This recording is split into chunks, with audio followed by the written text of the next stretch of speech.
Vou te fazer uma pergunta agora. A palavra tem poder? Aí você vai falar, sim, a palavra tem muito poder.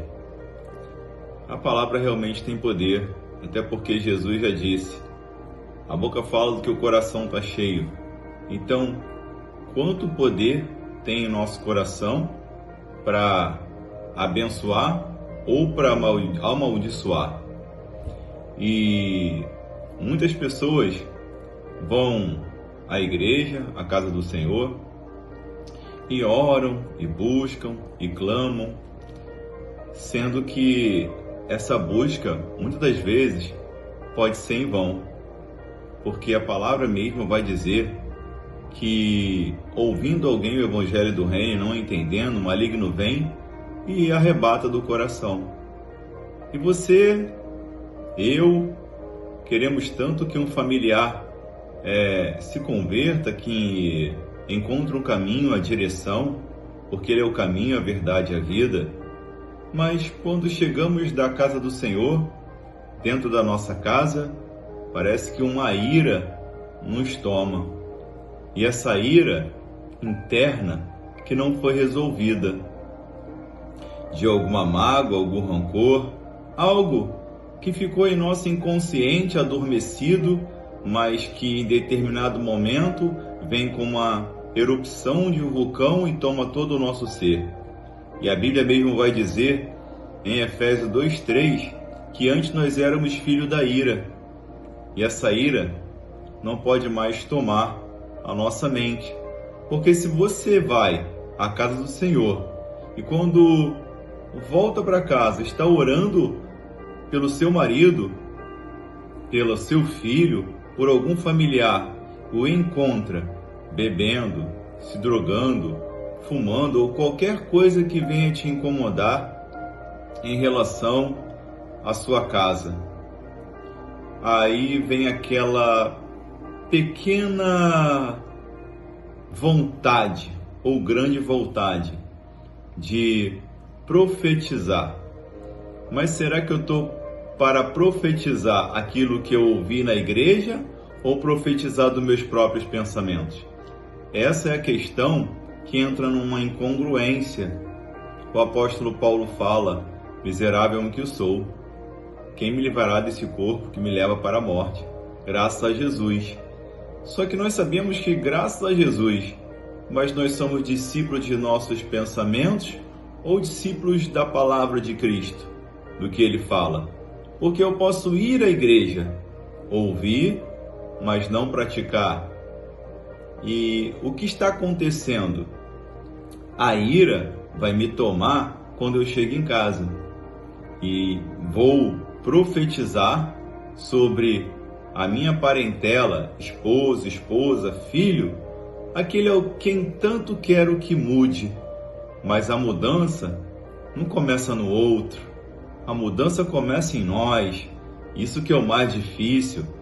É muito fácil eu ir à igreja, orar e pedir para o outro mudar, mas se eu não mudo, o que vai acontecer? Simplesmente será em vão. Eu vou e volto. Quando chego em casa, daquilo que eu aprendi na igreja, eu libero uma palavra de morte. Eu falo, esse endemoniado, essa endemoniada, e só palavras que não convêm com o evangelho. E acabo chamando meu próprio esposo, esposa, de Satanás, de demônio, ou um próprio filho, profetizando coisas que Jesus falou, que a boca fala do que o coração está cheio. Nós podemos, em determinado momento, esconder de nós mesmos, mas de Deus não vamos, porque Ele fala em sua palavra. A boca fala, o coração está cheio, e em determinado momento, aquilo que o coração está cheio vai vir para fora. Por isso eu coloquei um título, a palavra tem poder. A palavra tanto tem poder que um homem, o carro dele quebrou, e com esse carro ele ganhava o sustento. Ele levou para consertar. Quando ele leva para consertar, ele pensou que seria um valor baixo. E o mecânico chega até ele e falou, vai custar R$4.000, mão de obra e a peça. Ele, nossa, pode fazer. Nossa, que coragem! porque o pequeno detalhe, ou o grande detalhe, é que ele não tinha R$1 no bolso e ele saiu dali. Mas ele já tinha dado a palavra ao rapaz: pode fazer. Mas ele profetizou o quê? Profetizou vida. Como assim profetizou vida, Alex? Eu vou continuar a história, mas eu vou ler aqui, Provérbio 18, 21. A morte e a vida estão no poder da língua, e aquele que a ama comerá do seu fruto. Numa situação tão difícil na vida dele, em que ele não tinha R$1 no bolso para poder pagar o conserto do carro, ele foi, mesmo que veio uma situação difícil, que ele não tinha nem R$1 no bolso, ele profetizou vida, ele profetizou fé, ele profetizou aquilo que Deus pode fazer, porque se não está ao alcance dele, sonha o Deus do impossível de Lucas 1,37 pode fazer. E ele sentou no meio-fio, e ali ficou sentado, chorando, falando com Deus, orando, buscando da forma dele. De repente, passado 1, 2, 3 horas que ele falou, não sabe dizer mais ou menos quanto tempo passou ali, mas passou um bom tempo, que ele disse, porque a mecânica já tinha até fechado. E me vem uma Kombi, passa em cima de um saco plástico, aquele saco plástico estoura e joga algo para o alto e cai perto dele. Quando ele levanta, vai andando, ele vê, é uma trouxinha assim, com notas de 100. Ele olhou aquilo, pegou, olhou para um lado, para o outro, correu para o posto onde tinha um banheiro e abriu ali e começou a contar. Quanto tinha? R$4.000. Um milagre sobrenatural aconteceu na vida desse homem. E ele contou para mim esses dias na loja. E eu fiquei impactado, porque ele profetizou vida, mesmo ainda numa situação muito difícil, que ele não tinha o sustento para a sua casa, não tinha o dinheiro. Se eu vou à igreja sem compreender que a palavra tem poder, vai ser pior, porque eu não sou mais um ignorante. Eu não posso ir à igreja e voltar para casa quando eu vejo a minha esposa, filho, ou no teu caso, quando vê o seu esposo, seu filho, chegar e deixar com que a ira se acenda dentro de mim, no meu coração, e eu comece a profetizar e falar: esse demônio, esse Satanás, tem que sair do corpo desse homem, não sei o que. Ei, não é assim, porque você está profetizando sobre a sua casa algo muito ruim. Tiago 3,6 fala assim, a língua também é um fogo, com um mundo de iniquidade. A língua está posta entre os nossos membros e contamina todo o corpo, inflama o curso da natureza e é inflamada pelo inferno. Então posso eu ir à casa do Senhor, voltar e com os meus olhos por detrás de mim, o inferno inflamar a minha língua e eu profetizar sobre a vida de um filho, de um parente, de um esposo, de uma esposa, algo que não condiz com a palavra de Deus? Se eu te pergunto, a palavra não tem poder? Então o que está acontecendo para que nós não venhamos a profetizar coisas boas? Porque nos prendemos somente com os nossos olhos? Se a fé é algo oculto, aquilo que você não vê, é crer que Deus está fazendo, porque quando você se cala, Deus trabalha. Quando você fala, o diabo acaba agindo de formas na ira que você libera sobre a sua casa, vindo assim a viver um inferno, porque já não é mais um ignorante, já tem poder na palavra, não dando um exemplo para aquele que está olhando para a sua vida, para a minha vida, para a nossa vida em relação ao que devemos fazer. Tiago 3, 10 e 11 fala assim: de uma mesma boca procede bênção e maldição. Meus irmãos, não convém que isto faça assim. Porventura deita alguma fonte o mesmo manancial, água doce e água amargosa? Como pode? Ou é doce ou é amargo? Temos que escolher. Deus nos deu a escolha. E o que estamos escolhendo? Nós estamos deixando com que coisas do nosso passado venham tomar o nosso ser, ressuscitando aquele velho homem, chamando o esposo, a esposa, o filho de Satanás, de demônio dentro da nossa própria casa, chamando coisas ruins que não vão acrescentar em nada. Então será verdadeiramente que o problema está no outro ou está em nós? Quem verdadeiramente precisa ser resolvido?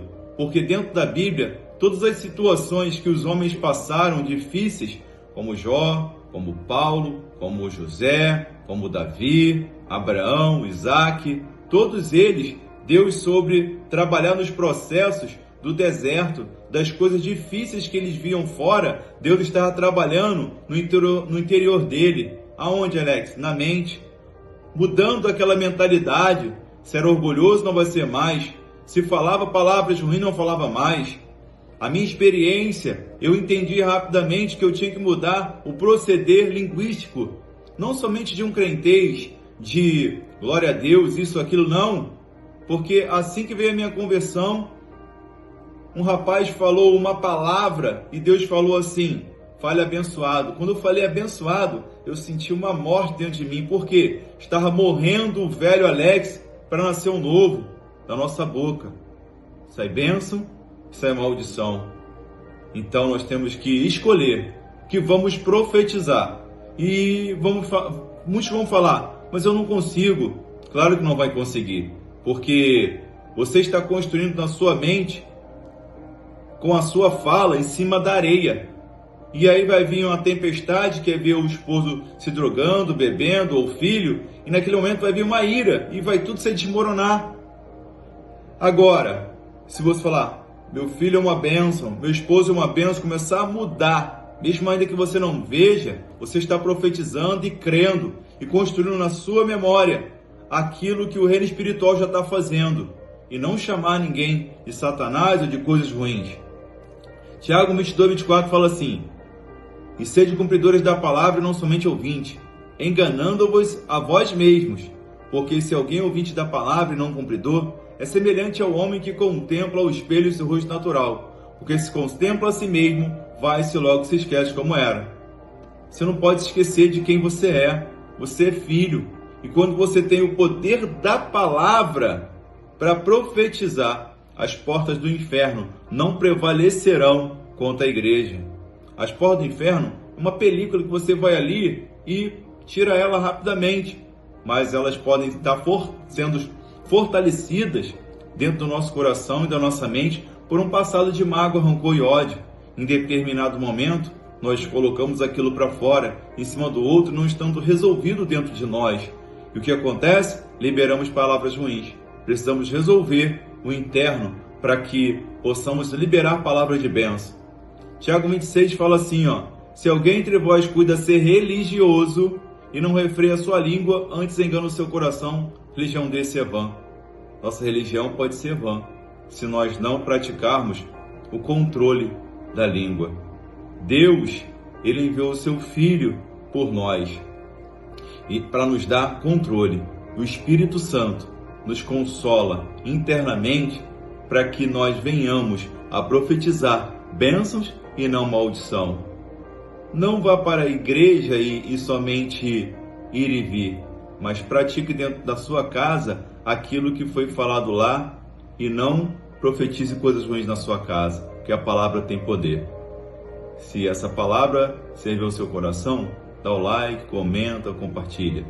E juntos iremos propagar o Evangelho.